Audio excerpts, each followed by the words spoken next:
뉴스 정면 승부.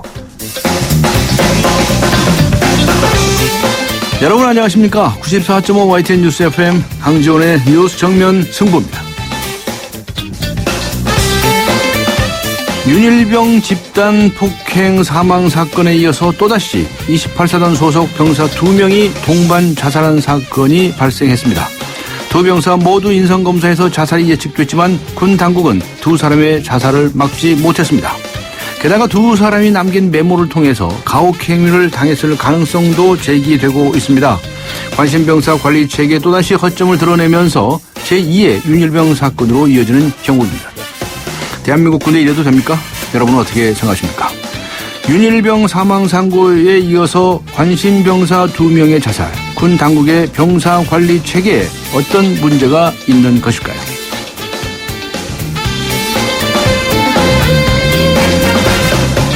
오늘 뉴스 정면 승부가 청취자 여러분께 드리는 질문입니다. 윤일병 사망 사고에 이어서 관심병사 2명의 자살, 군 당국의 병사 관리 체계에 어떤 문제가 있는 것일까요? 짧은 문자 50원, 긴 문자 100원의 유료 문자입니다. 우물정 0945, 우물정 0945번으로 보내주시기 바랍니다. YTN 라디오 애플리케이션 예스로 듣고 계신 분들도 계시죠? 예스 게시판에 글을 남겨주시기 바랍니다. 추첨을 통해서 정통시사 주간지 주간경향 구독권 보내드리겠습니다. 8월 12일 화요일 94.5 YTN 뉴스 FM 강지원의 뉴스 정면 승부 들어갑니다.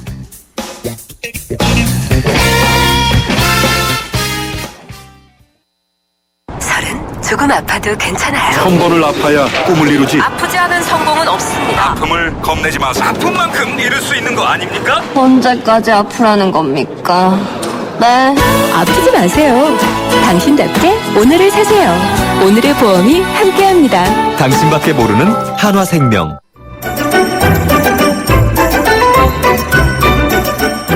친절한 숙현 씨의 까칠한 뉴스. 네, 친절한 숙현 씨, 시사 컬럼니스트 이숙현 씨 나오셨습니다. 안녕하셨습니까? 네, 안녕하세요. 네, 조금 전에 들어온 속보죠. 스페인 신부가 라이비아에서 선교 활동 중에 에볼라에 감염이 됐네요. 그런데 스페인에 돌아와서 사망을 했네요. 그렇습니다. 네. 라이베리아에서 선교 활동 중에요. 에볼라 바이러스에 감염돼서 지난 7일 본국으로 돌아와서 치료를 받고 있던 스페인 신부가요. 현지 시간 10일 사망했다고 스페인 보건당국이 밝혔습니다. 네. 에볼라 사망자가 1000명이 넘는 가운데요. 지금 아프리카 밖에서 사망자가 발생한 것은 처음이라고 합니다. 해당 신부는요. 라이베리아에서 50년 넘게 선교 활동을 했습니다. 수도 몬로비아에서 에볼라 감염자 치료를 돕다가 본인 스스로 바이러스에 감염이 됐고요. 본국으로 돌아왔지만 결국 사망하고 말았습니다. 그렇군요. 자, 그다음에 휴가를 나온 상병 2명이 동반 자살한 것으로 밝혀지지 않았습니까? 충격적인데요. 그렇습니다. 왜 자꾸 이런 소식이 나오는지 모르겠습니다. 28사단 소속인 상병 2명이요. 휴가 중에 목을 매 숨진 채 발견됐습니다. 사건 현장에서는 그 같은 부대 선임병에 대한 욕설 그리고 부대 생활의 고충을 토로하는 내용의 메모, 유서가 발견됨에 따라서 부대 내에서 가혹행위가 있었는지 수사 중이라고 합니다. 이 종이로 된 메모와 별도로요. 숨진 이모 상병 휴대전화에도 긴 말씀 안 드립니다. 지금까지 너무 힘들었습니다. 이런 메모를 남겼다고 합니다. A급 관심병사였던 21살 이상병은 작년 10월에 자살을 시도한 바 있고요. 네. 또 다른 23살 이모 상병은 B급 관심병사로 지난 네. 5월 인성검사 때 자살 예측 판정을 받은 바 있습니다. 또 하나 전해드리면요. 조금 전 들어온 소식입니다. 네. 이 지난해 10월에 입대했던 그 A급 관심병사가요. 사격 훈련 중에 머리에 관통상을 입고 숨져서 군 헌병대가 수사에 나섰습니다. 오늘 오후 2시 20분경 경기도 광주에 있는 제3군 사령부 직할 공병부대 사격장에서요. 네. 윤모 일병이 머리에 관통상을 입었는데 자살한 것으로 보입니다. 부대 내에 역시 그 가혹행위가 있었는지 여기에 대해서 사건 경위를 조사 중이라고 합니다. 네.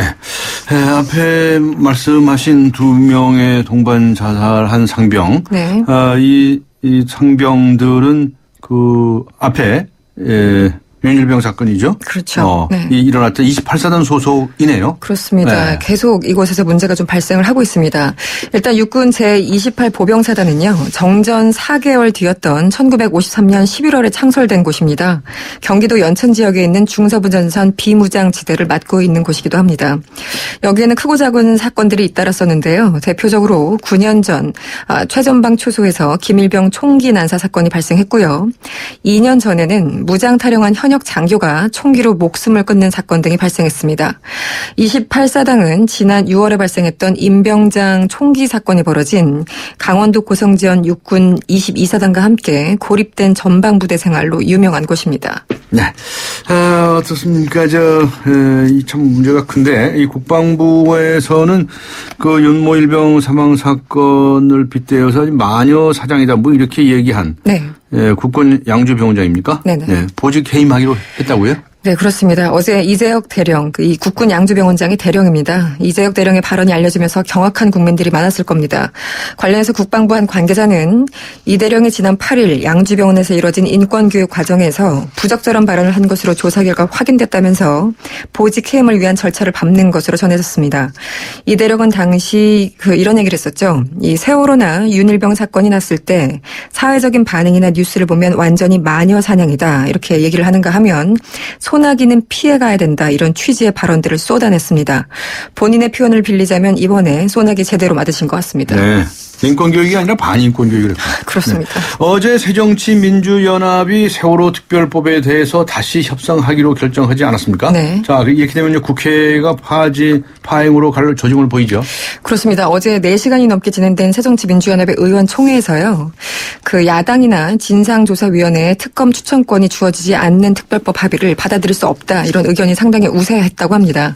다만 기존의 그 새누리당과 한 합의를 백지화하는 건 아니다. 이렇게 강조를 하고 있습니다. 뭐 재협상이 됐던 다시 협상이 됐던 표현이 어떻든 간에 새누리당은 지금 약속을 파기한 것으로 보고 있기 때문에 당장 내일로 예정된 세월호법의 본회의 처리는 물론이고요. 18일부터 예정된 국정조사 청문회도 지금으로선 불투명해진 상황입니다. 관련해서 국정조사 특위 간사를 맡고 있는 새정치의 김현미 의원은요. 세월호 특별법 문제가 해결돼야지만 증인 문제도 처리될 수 있다면서 당초 이달 말로 종료될 예정인 국조의 활동 시한 연장이 필요하다 이렇게 밝힌 상태입니다. 새누리당 쪽의 반응은 어떻습니까? 상당히 격앙됐다고 합니다. 네. 이완구 원내대표는요. 오늘 그 원내대책회의 그리고 라디오 프로그램에 나왔습니다. 대단히 당혹스럽다면서 여야 합의라는 게 신의 성실의 원칙에 의한 것인데 야당이 의총에서 뒤집어버리면 협상에 무슨 의미가 있겠느냐 이렇게 강력히 비판했습니다. 관련해서 새누리당은 내일 그러니까 13일 의원총회를 열기로 했는데요. 전날 박 대통령이 경제활성화법 처리를 촉구한 상황에서 모종의 타협안을 낼지도 관심거리입니다. 어쨌든 국회 파행이 지금으로서는 불가피해 보이는데요. 이 당초 야당의 특검 추천권을 주자라고 말한 것으로 알려진 김무성 대표의 정치적 결단 지금 필요한 것이 아니냐 이런 주장도 나오고 있습니다. 네. 1차 소원에 불응했던 새정치민주연합의 신계륜 의원. 오늘 검찰에 출두했죠. 그렇습니다. 서울종합예술실용학교에서 입법 청탁과 함께 금품을 받은 혐의를 받고 있는 신계륜 의원이요. 오늘 오전 서울중앙지검에 출석했습니다. 조사에 앞서서 혐의를 인정하느냐 이렇게 기자들이 질문을 하자 인정하지 않는다. 법안 발의는 철학에 따라서 한 것이고 절차를 지켰다라고 답했습니다. 또 김민성 실용학교 이사장이 금품을 제공한 것으로 진술했다는 지적에 대해서는 왜 그렇게 대답을 했는지 모르겠다라고 부인을 했고요. 새누리당 의원 2명을 수사하면서 물타기를 하려는 수사라고 주장하기도 했습니다. 한편 어제 체포동의안이 제출된 새누리당 조현용 의원에 대해서는요. 이 국회가 약속대로 특권 내려놓기를 할지 관심이 이목이 끌리고 있습니다.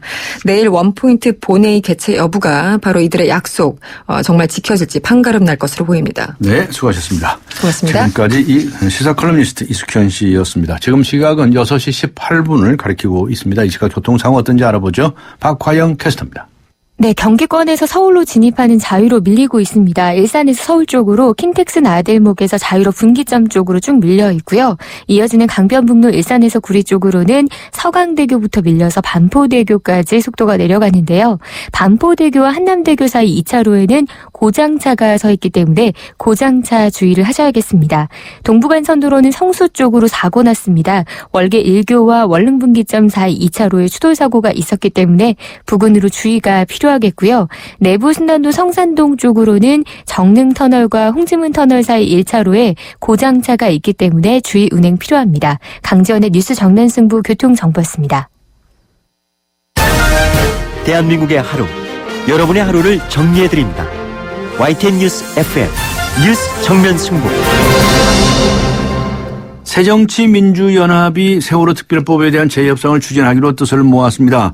하지만 재협상에 대한 여당 측의 반발이 만만치 않아서 앞으로 진통이 예상되는데요. 여야 원내대표의 합의에 이어서 본회의 통과를 눈앞에 둔 시점에서 다시 원점으로 돌아온 셈입니다. 여야의 입장을 차례로 들어보겠습니다. 먼저 세월호 특별법 태스크포스의 여당 측 간사를 맡고 계시죠. 새누리당의 홍일표 의원 연결합니다. 안녕하세요. 예, 안녕하세요. 네, 새정치민주연합이 여야 간에 합의 있었던 것을 파기하고 다시 협상을 하기로 한 거 알고 계시죠? 예, 예. 네, 어떤 입장이십니까? 오늘 우리 새누리당 최고위원회에서는 예. 새정치연합의 이런 것은 협상 파기다 이렇게 보고 네. 기존 합의를 이행하라 이렇게 입장을 정리한 것으로 보여지고요. 예. 뭐 그런 선언이 아니더라도 사실 이제 그동안 협상을 한 달 이상 해왔는데, 그런 끝에 그 원내대표끼리 모여서, 논의를 해서 문서까지 작성해서 국민 앞에 공표했는데, 그거를 이제 바로 뒤집는다는 것은 우리 정치에 있어서 이 신뢰 문제가 크게 제기되는 것이고, 굉장히 어려운 상황이다, 이렇게 보여집니다. 네. 새정치민주연합 쪽에서는 의원총회를 열어서, 그렇게 이제 추인을 받는 형식을 빌었는데, 거기서 이제 거부가 됐다고 볼 수가 있겠죠. 그러나 저러나 이제 다시 어차피 여당과 협상을 하자 이렇게 제안이 갈 것 같은데, 제안을 받은 상태입니까? 어떻습니까? 다시 만나자고 돼 있습니까? 네. 아직까지는 이제 어제 양당 원내대표가 헤어지면서, 예. 내일 다시 만날 것이다. 이제 이런 얘기를 박영선 대표께서 하셨는데, 네. 오늘은 아직, 이완구 대표께서는 우리도 이 일에 대해서 의원총회의 이제 의견을 들어봐야 된다. 네. 그 뒤에 움직이겠다. 이제 이런 입장인 것 같습니다. 그렇군요. 자, 지금 쟁점이 되고 있는 것이 진상조사위원회에다 수사권이나 기소권을 주느냐 마느냐 문제 아니겠습니까? 예. 이 점에 대해서는 방침이 확실하시죠? 그렇죠. 그동안의 안 된다는 거죠. 협상 과정에서, 논의 과정에서도 많이 드러났고, 논란을 해왔었기 때문에 더 이상 구구하게 이제 얘기할 상황은 아니고, 하여간, 기소권은 원래 새정치연합에서도 좀 지나친 것이다 이렇게 얘기했었던 것이고, 수사권도 기존의 법 체계를 이제 뛰어넘는 것이기 때문에 불가능하다 그런 입장입니다. 네, 그래서 이제 특검을 상설특검법에 의해서 예. 추진하자 이렇게까지는 합의가 됐었던 것 같은데 지금 네. 이제 그러고 보니까 특검 추천권을 누가 갖느냐? 그러니까 말하자면 특검 추천을 국회에서 두 사람을 해가지고 대통령이 지명하기로 있지 않습니까? 네, 예. 그거를 이제 새정치민주연합 쪽에서 행사를 하겠다 이렇게 주장을 하고 있습니다. 이건 받아들일 수 없는 겁니까?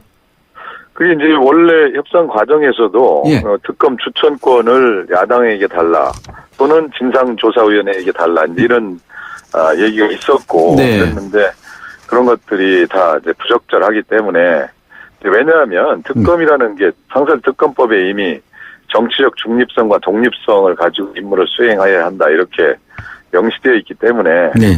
특정 정파가 특검을 추천한다는 것은 이제 정파에 휘둘리게 될 우려가 있고 그래서 그런 것이 모두 부적절하다. 이래서 원내대표들 사이에서도 이제 상설특검법 절차를 따라야 된다고 한 것인데 네.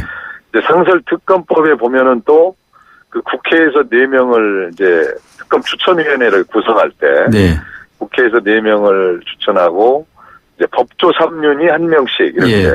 해서 7명의 추천위원회를 구성한다. 예. 이렇게 되어 있다 보니까 예. 그게 이제 공식적인 제안은 그렇게 됐는지는 모르겠습니다만 어제 양당 원내대표들이 이제 얘기를 하면서, 예. 박영선 대표께서 국회목 4명을 야당이 다 행사할 수 있게, 추천할 수 있게 해달라. 예. 이런 얘기를 했던 것으로 알려지고 있는데요. 예. 이제 그런 부분도 보니까 그 상설특검법 국회 규칙에 예. 이게 교섭단체별로 제1교섭단체가 2명, 예. 나머지 교섭단체가 2명을 추천한다고 이렇게 명시되어 있어서 예. 그것도 이제 하기가 좀 쉽지가 않은 일이다. 이렇게 보여져서 네. 뭐 이렇게 가나 저렇게 가나 야당에게 특검 추천권이 행사될 수 있도록 해달라는 것이 상당히 좀 쉽지가 않아 보입니다. 네. 특히 이제 유가족 측에서는 어떤 주장을 하느냐 하면은요. 저희가 이제 이 방송에서 인터뷰를 해보니까 도대체 그냥 상설특검법의 절차에 의해서 하게 되면 믿을 수가 없다는 겁니다. 왜냐하면 이제 결국 대통령이 지명을 하게 되는데 대통령이 지명하는 검사를 믿을 수가 없다. 이렇게 주장을 하고 있거든요. 정말 믿을 수 없는 겁니까? 아니, 그래서 사실은 이제 상설특검법을 바로 박영선 위원장이 법사위원장 할 때 만들었거든요. 예. 그러면서 박영선 대표께서도 어저께 설명을, 그 상설특검법이 추천 절차가 여야 4명, 국회 4명, 법조 3년 3명에서 상당히 객관적이다. 이거 믿을만하다. 예. 그러니까 좀 믿어달라. 이렇게 설명까지 직접 했었기 때문에. 예. 이 정도는 뭐 믿어야지. 그런 것까지 어떻게 믿을 수 없다. 이렇게까지 나가는 거는 좀 지나친 것이 아닌가 생각이 드는 네. 겁니다. 그다음에 이제 청문회 증인 문제가 남아 있는데요. 예. 새누리당에서는 김기춘 비서실장이라든가 또 청와대 비서관 이런 세 사람, 유정복 시장하고의 세 사람에 대해서 출석 증인으로 채택하는 것에 대해서 계속 반대하시는 겁니까? 지금 그 부분은 이제 증인에 관해서 협상하는 분이 따로 있어서 예. 제가 뭐라고 말씀드리긴 좀 어려울 것 같고요. 네. 저는 다만 개인적으로는 이제 민주당에서도 또 뭐 이명박 대통령이니 뭐 이제 이런 식으로 자꾸 신청을 하고 있던데 예. 증인 문제에 관해서는 우리가 성역 없는 조사를 이제 해야 된다는 어떤 공감대가 있기 때문에 좀 더 전향적으로 이렇게 풀어갈 수 있는 게 아닐까 그렇게 생각은 하고 있습니다. 네.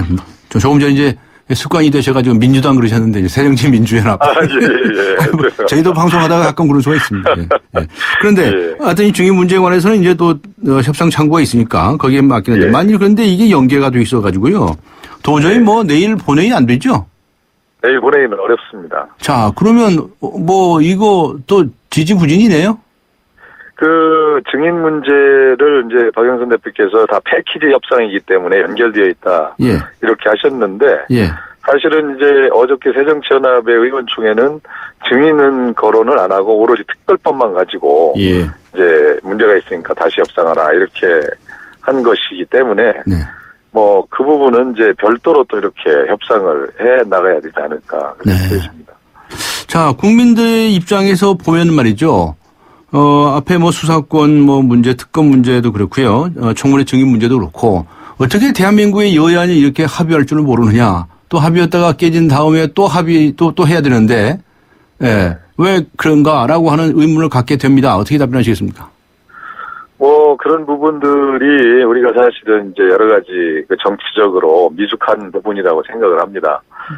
새정치연합이 전신인 민주당 때에도 한미 FTA 협상 과정을 보면은 이제 원내대표가 나와서 협상한 것이 의원총회에 가서 뒤집힌 일이 여러 번 있었고 그랬는데 그런 것들이 우리가 사실 여야를 떠나서 어쨌든 대표가 협상을 할 때는 좀 전권을 맡겨두고 또 대표도 의원들의 의견을 어느 정도 수렴을 해서 협상을 해서 국민 앞에 이렇게 협상이 됐습니다 하고 할 때에는 더 이상 움직일 수 없도록 그렇게 해야 되고 정말 우리가 너무 이제 양보하고 이렇게 타협하는 그런데 좀 자질이 부족하다고 지적당할 정도로 미숙한 점이 있으니까 그런 점을 앞으로 우리가 더 열심히 노력을 해서 바꿔 나가야 될 정치 문화가 아닌가 그렇게 생각을 하고 있습니다. 자, 그러면 전망 좀 해 주십시오. 이제 세월호 특별법에 지금 간사를 맡고 계시지 않습니까? 어떻게 전망이 언제 어떻게 되리라고 8월 임시국회 하셔도 마찬가지고요. 9월달까지 넘어갈 가능성도 충분히 있을 것 같은데요. 그래서 이제 여야가 이 부분에 대한 그 인식을 좀 이제 엄중하게 생각을 하고 예. 특히 이게 다른 법안들이 줄줄이 다 이제 연계되어 있어서 예. 지금 이게 안 되면은 뭐 내일 어차피 국회가 못 열리고 예. 또 이제 18일 날이 그 세월호 관련된 그 단원고 3학년 학생들 대입 특례 정원 입학 그와 관련된 법안 예. 처리의 마지노선이기도 한데 예. 이제 그런 것들이 다 밀려나가면 결국은 이제 인생을 밀어내는 그런 이제 문제가 나오는데 예. 이런 심각성을 생각해서 네. 각자 조금씩 한 번씩 물러나서 예. 좀 빨리 타협을 이뤄야 되는 게 아닌가 네. 그런 생각을 뭐 저는 하고 있습니다. 알겠습니다. 자, 그렇게 되기를 기대하겠습니다. 수고하셨습니다. 예. 네. 예, 감사합니다. 지금까지 새누리당의 홍일표 의원이었습니다.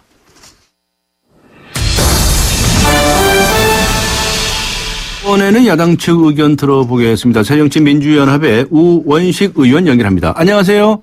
네, 안녕하세요. 네, 오늘 단식 중인 세월호 유가족 김용호 씨 만나셨다면서요? 네. 저 광화문에서 단식하고 계시는데 오늘이 30일째인데요. 건강이 어떠시던가요? 굉장히 여유였고요. 네. 그리고 30일 사람이 단식하면 아이고, 그거 아주 어떤 지경이겠어요? 예. 그래서 하여튼 근데 얘기를 해보니까 진상규명을 위한 특별법 제정을 위해서 몸을 바치겠다. 네. 그런 각오시더라고요. 그리고 그러면서 유족들하고 상의하지 않고 합의한 새정치민주연합에 대해서 크게 또 꾸짖기도 하고요. 네. 좀 여러 가지로 좀 복잡했습니다. 마음이. 뭐라고 답변하셨습니까? 어쨌든 어제 저희가 의총에서 예. 가치 협상, 지금 협상한 내용 가지고는 부족하고 결국은 특검 추천권, 가족들이 요구하는 진상규명을 위한 특검이 굉장히 중요하기 때문에 네. 추천권을 확보하기 위해서 의총에서 그런 결의를 했고 네. 그리고 저희가 더 열심히 노력하겠다 이렇게 예. 말씀드렸습니다. 그러셨군요. 자, 방금 말씀하신 것처럼 특검 추천권에 관한 문제가 쟁점이 돼 있지 않습니까? 네. 특검법에 의하면은 이제 국회에서 두 사람을 추천을 해서 대통령이 그 중에 한 사람을 지명하기로 했는데 지금 특히 유가족들 쪽에서는 그 대통령이 지명하는 이 특별검사 믿을 수 없다 이 얘기죠. 네, 그렇습니다. 이게 이제 수사 대상 중에 여러 가지 수사를 해야 되는데 예. 그중에 지난번 국정조사를 거치면서 마지막 남아있는 문제가 이런 문제였습니다. 8시 52분에 최덕하 학생이 최초의 신고한 이후에 네. 7시간이 지나서 대통령께서 중대본에 가셨거든요. 예. 그 중대본에 가서 질문을 왜 구명조끼 입은 사람들을 그렇게 찾기가 어렵냐 이렇게 취지의 발언을 했어요. 그거는 지금 그 상황이 어떻게 됐는지를 잘 파악하고 있지 못한 그런 질문이었거든요. 예. 그럼 도대체 7시간 동안 청와대에서는 대통령께 어떻게 보고를 했고 예. 그러길래 대통령께서 중대본에 가서 그렇게 질문할 수가 있냐. 이게 다른 나라의 사정을 놓고 봐도 모든 국민이 TV를 지켜보는 가운데서 침몰하는데 단 한 명의 생명을 구하지 못한 것은 현장에서의 잘못도 있습니다만 전체 컨트롤 타워로서 청와대와 대통령께서 이 상황을 제대로 파악하지 못한 건 매우 심각한 문제이기 때문에 네. 청와대가 그날 컨트롤 타워에서 어떤 역할을 했는지 네. 대통령께서 7시간 도대체 무슨 보고를 받았는지 이게 조사의 핵심이지 않습니까? 예. 그래야 앞으로 이런 재난이 일어났을 경우에 우리 국가 시스템을 제대로 만들 수 있는 건데 그래서 결국은 청와대를 조사해야 되는데 대통령이 임명하는 지금 상설특검법에 의한 특검 임명 그거로서는 제대로 조사되기가 어렵다는 게 이제 이 합의에 대해서 부족하다 네. 생각하는 사람들 특히 유가족들이 아주 반발이 심하고 오늘 김영호 씨도 목숨을 걸어가면서까지 우리 아이가 그 생을 달게 했는데 네. 무슨 영문인지도 모르고 죽어서야 되겠냐 이 진상규명을 밝혀야 된다 이렇게 얘기하시는 분들이 요구하고 있는 내용입니다. 알겠습니다. 예, 그래서 그거는 저희들이 양보할 수 있는 문제가 아니어서요. 네. 근데 어제 의총에서 주장된 바에 의하면 이 네. 특검 추천권 문제만 해결되면 네. 더 이상의 문제는 없는 겁니까? 특검 추천권, 지금 이제 진상조사위원회의 구성 문제가 하나 있고요. 아, 예. 특검 추천하는 문제가 있는데, 진상조사위원회 구성은 박영선 대표가 이야기한 대로, 그건 그래도 이제 웬만큼은 됐다, 이렇게 보는 거고요. 네. 결정적으로는 기소하고 수사를 하는 특검이 어떤 성격을 갖느냐, 이게 중요한데, 그런 예. 점에서 이제 특검 추천권 문제가 중요한 거죠. 네. 참 하여튼 이 뿌리 깊은 불신이 지금 문제를 풀어나가는데 아주 어렵게 만들고 있다 하는 생각이 갖게 되네요. 근데 이런 이 불신의 벽을 뚫고 나가야 되는데요. 어떻게 하면 믿을 수 있게끔 해드릴 수 있을까요? 이런 문제가 아니고 이 사건에 우리 이제 그 대통령께서도 네. 세월호 참사가 나고 나서 한 달 뒤인 5월 16일 날 이렇게 얘기하셨어요. 유가족을 만나서. 예. 무엇보다 진상규명에 있어서 유족 여러분들이 여한이 남지 않도록 하겠다. 아, 그렇죠. 예. 거기서부터 상처가 치유되기 시작하지 않겠냐. 네.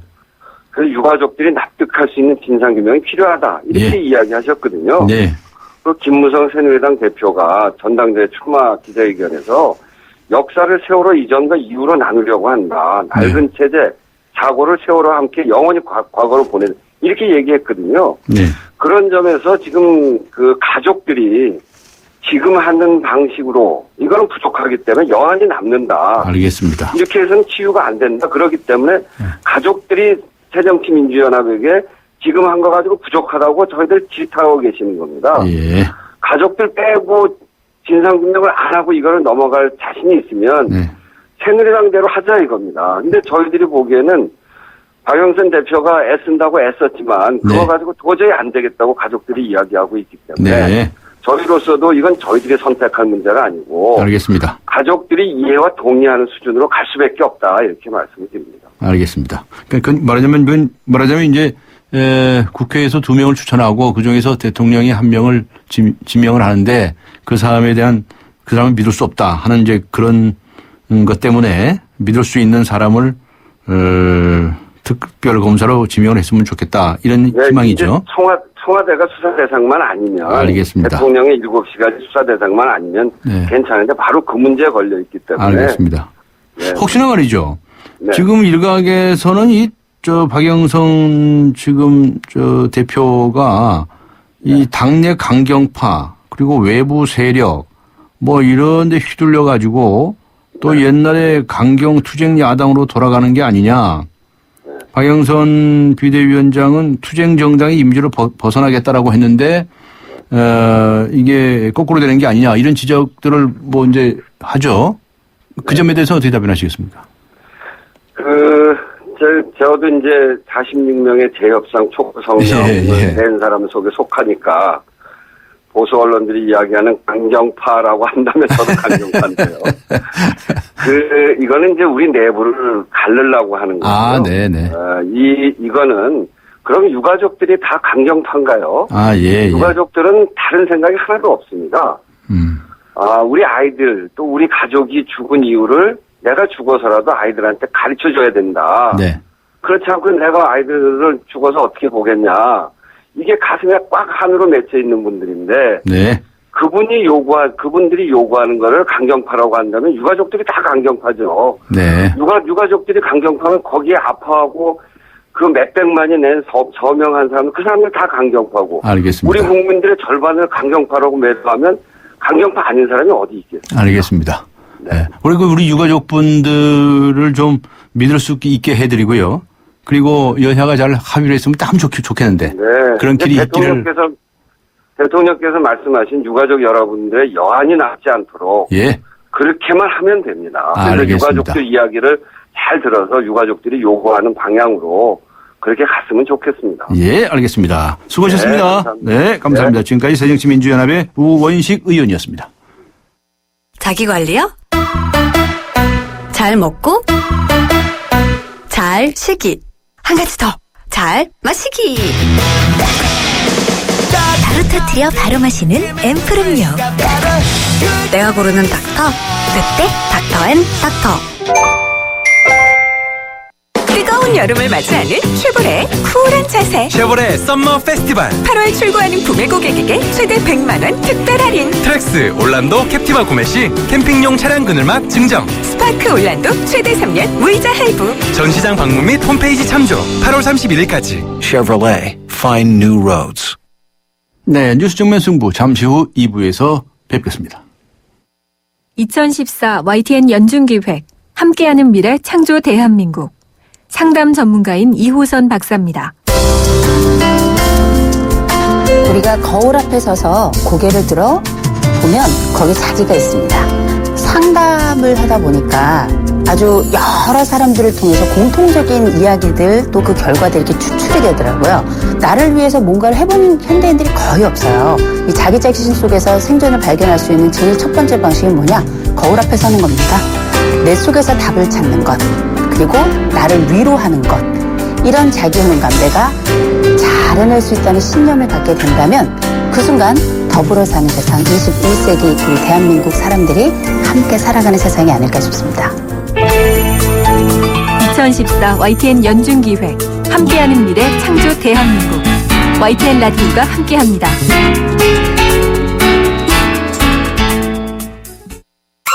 우리 주위엔 에너지 고수들이 참 많습니다. 집안 조명을 LED로 바꾸는 빛나는 고수. 여름철 실내 적정 온도 26도를 지키는 건강의 고수. 냉방할 땐 문을 꼭 닫는 센스 있는 고수. 오후 2시에서 5시 피크 시간 동안 전기 사용을 자제하는 지키는 고수. 가정에서 사무실, 상점, 사업장까지 에너지 고수가 많은 대한민국이 진짜 에너지 강국입니다. 당신은 어떤 고수인가요? 이 캠페인은 산업통상자원부와 한국석유공사, 에너지관리공단이 함께합니다. 강지원의 뉴스 정면 승부. 네, 강지원의 뉴스 정면 승부 2부입니다.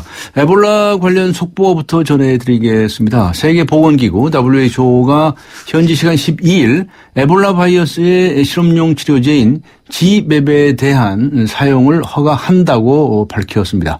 세계보건기구는 미국인 감염 환자가 지맵을 투여받고 호전된 뒤 발병국으로부터 사용 허가를 요청받아서 어제부터 사용 여부를 검토했는데요. 아직까지 안정성이 검증되지 않은 신약의 사용 허가를 놓고 윤리적인 이의도 제기되었습니다만은 그러나 결국 사용 허가를 하기로 했다는 소식입니다. 그리고 다른 속보입니다. 경남 거제 앞바다에서 어선이 전복돼서 1명이 숨지고 8명이 실종되는 사고가 발생했습니다. 오늘 오후 4시 35분경인데요. 경남 거제 해금강 앞바다에서 통발어선과 예인선이 충돌해서 어선이 전복됐고 어선은 지금 침몰 중이라고 합니다. 이 사고로 1명이 숨지고 8명이 실종된 상태인데요. 네, 빨리 구조되기를 기대합니다. 강준의 뉴스 정면 승부 2부 들어갑니다. 젠틀 스파클링을 만나본 적 있는가?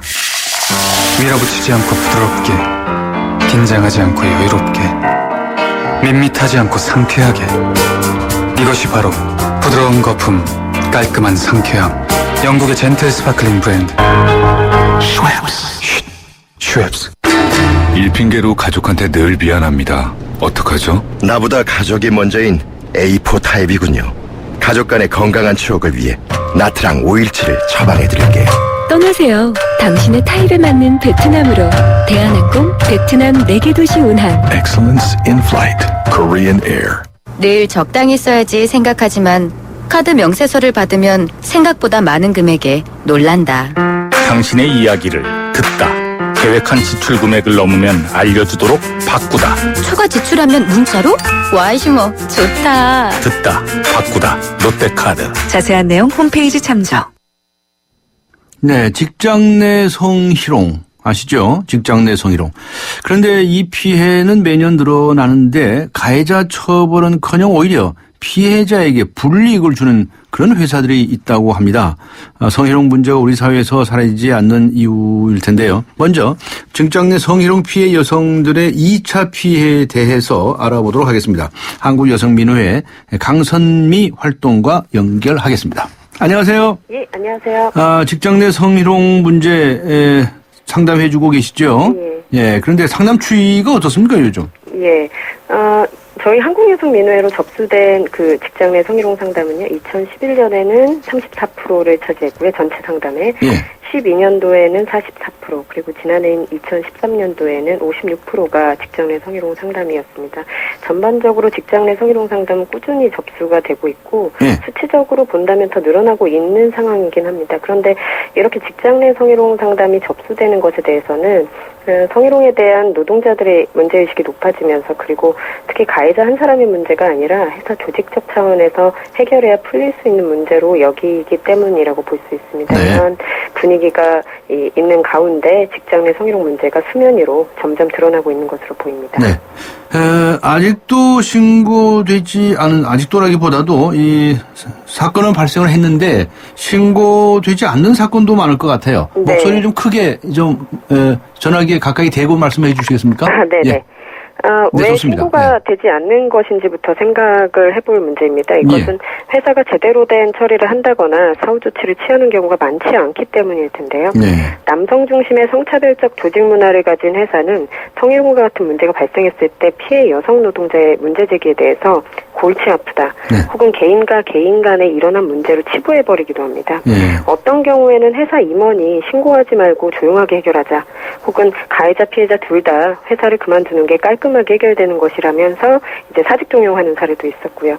그래서 이렇게 성희롱 피해를 입으신 분들 중에는 성희롱 사건을 드러냈다는 것 때문에 혹시 내가 회사에서 불이익을 받지 않을까 하는 두려움과 걱정을 많이 호소하시고요. 또한 회사가 해결 의지를 보이지 않고 제대로 대처하지 않는 상황들 때문에 힘들어하십니다. 그래서 조직적으로 회사가 책임을 지는 모습과 이제 절차를 밟아야 함에도 불구하고 그러지 않고 있기 때문에 피해자들은 이제 신고하지 못하고 처음부터 좌절하는 경우들이 많습니다. 네. 앞에 말씀하신 것처럼 이제 그런 걸 2차 피해라고 그러지 않습니까? 예, 그럴 수도 있기는 한데요. 법적으로 이제 불이익 조치라고. 불이익 조치. 되어 있으니까요. 네. 그런데 이 성희롱을 당하는 것만 해도 억울한데요. 네. 고통스러운데. 그런데 2차 피해까지 봐야 돼요. 보통 회사에서 그 직장 내 성희롱 피해자에 대해서 불이익을 이제 하게 되는 거죠. 그런 경우에는 왜냐하면 그 보통은 이게 성희롱이 권력과 관계되어서 일어나기 때문에 이제 그 낮은 직급의 여성 피해자들을 오히려 그 골라내는 그런 것으로 이제 회사가 그런 방법을 쓰게 되는 겁니다. 네. 그런데 피해 여성은 어떻게 해야 됩니까? 그냥 당할 수만은 없는 거 아닙니까? 예, 그렇죠. 힘들 수 있는 상황이기는 하지만 일단 의지를 가지고 해결 지점을 좀 찾아보시면 좋겠는데요.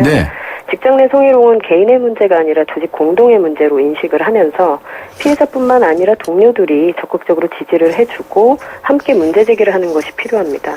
왜냐하면 직장 내 성희롱은 그 축적된 성희롱적 조직 문화를 바탕으로 이제 일어나기 때문에 누구든지 겪을 수 있는 문제이고 함께 바꿔 나가야 하는 문제이기 때문입니다.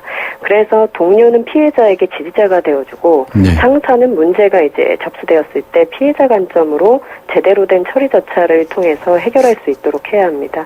그 강조해서 말씀드리면 직장 내 성희롱은 결코 어느 한 개인의 문제가 아니라는 겁니다. 그리고 이제 처리하는 사람들이 이제 피해자 관점에서 이제 접근해야 한다라는 말씀이 참 좋은 말씀이신데, 저 성희롱 피해 사례로 접수된 예가 어떤 것들이 있습니까? 뭐 한두 가지만 말씀해 보신다면. 일단 성희롱 사건 자체에 대해서 말씀이시죠? 뭐 그 연애를 거는 것처럼 뭐 만나자고 한다던가 아니면 뭐 밥을 먹자고 하면서 뭐 스킨십을 한다던가 뭐 이런 것들은 또 비일비재하고요. 부해행위인 것처럼 하지만 사실은 너무나도 원치 않는 어떤 행동을 이제 직장에서 업무를 빌미로 이제 일어나게 되는 거죠. 그럴 때 현장에서 여성들은 어떻게 해야 됩니까? 그럴 때 현장에선 일단은 그 직장 상사일 수 있기 때문에 좀 유두리 있게 좀 거절을 명확히 하시는 것은 중요한 것 같습니다. 거절의 의사표시를 분명하게 해야죠? 예, 그것은 이제 어렵기는 하지만 이제 뭐 하루 이틀이 지나더라도 좀 명확하게 말씀을 뭐 대면에서 말씀하시기 어려우면 이제 이메일이라든가 네. 그런 식으로 의사표현 확실히 하시는 게 일단은 처음의 방법이지만 그걸로도 안 통하는 경우가 많아서 문제죠. 네, 알겠습니다. 오늘 말씀 여기까지 듣도록 하겠습니다. 수고하셨습니다. 예, 고맙습니다. 네, 지금까지 한국여성민의회 강선미 활동가였습니다.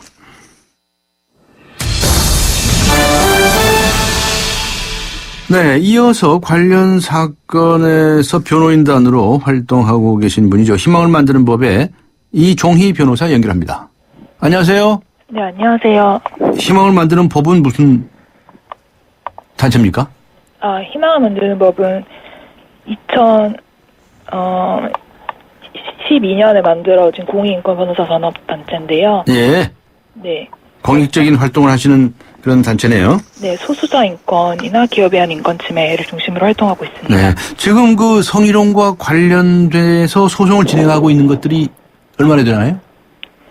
지금 저랑 이제 이 법률지원단에서 담당하고 있는 사건은 네. 형사 고소 관련된 건데요. 예. 그거 외에도 지금 민사소송, 다른 변호사님이 민사소송도 진행하고 있고, 예. 다른 형사 고소건도 진행되고 있는 걸로 알고 있습니다. 아, 많군요. 네. 그렇군요. 저게 이제 소송 내용이 어떤 건가요? 저희가 진행했던 형사 고소는요. 네. 남녀고용평등법상의 성희롱 피해자에 대해서 불리한 조치를 할 경우 처벌하게 되어 있는데요. 그 회사를 처벌합니까? 기본적으로는 회사를 처벌하게 돼 있고, 예. 직접적인 행위를 한 행위자도 양벌 규정에 의해서 처벌할 수 있습니다. 당연히 처벌해야겠죠. 네. 예. 네. 예. 그런데 회사에서 적당한 처분을 하지 않았네요. 오히려 이 피해자에게 불이익을 줬네요. 네, 성희롱 가해자한테 징계를 하긴 했는데요. 예. 그 이후에 이제, 성희롱 피해를 주장했던 피해자에게, 다시 징계를 주거나, 피해자에게 징계를 주거나, 되게 여러 가지 이제 불리한 조치들을 행했던 피해자를 왜 징계합니까?